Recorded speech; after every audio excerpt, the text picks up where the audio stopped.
আসসালামু আলাইকুম। আপনারা কেমন আছেন? আশা করি সবাই ভালো আছেন। আজকে আপনাদেরকে এমন একটা জিনিস দেখাবো যেটা আগে কখনো দেখেননি আপনারা। আমাদের বাংলাদেশে নাই, কিভাবে দেখবেন? আমি ওমানে আইসা ৫টা করে দেখলাম। তো আমার কাছে অনেকটি ভালো লাগে। এটা সালাতের সাথে ব্যবহার করে। এটার নাম হচ্ছে খাস পাতা, ঠিক আছে? অনেক মূল্য আর অনেকটি স্বাদ। তো দেরি না করে ভিডিওটা শুরু করা যাক। দেখেন, এই দেখেন, মাশাআল্লাহ, অনেক সুন্দর না ভাই? দেখেন ২টা জলফা আছে এখানে। তো আসলে এগুলো সব তরতিবের উপরে, বুঝছেন? তো কি বড় বড় খাস দেখেন।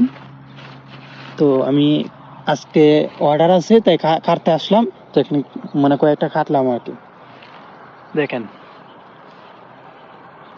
আসলে যে কোনো জিনিসই ভাই আপনি যদি যত্ন না করেন, হ্যাঁ, তাহলে কোনো কিছু করা সম্ভব না।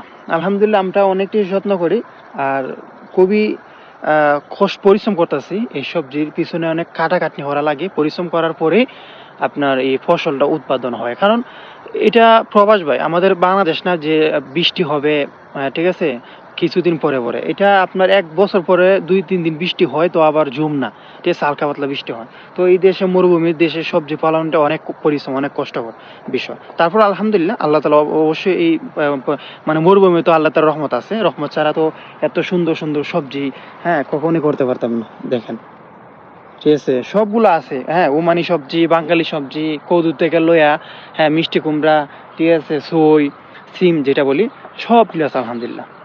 শুকরিয়া। এই পর্যন্ত ভিডিওটা। অবশ্যই ভালো লাগলে অবশ্যই একটা লাইক দিয়ে যাবেন। ধন্যবাদ সবাইকে। আসসালামু আলাইকুম।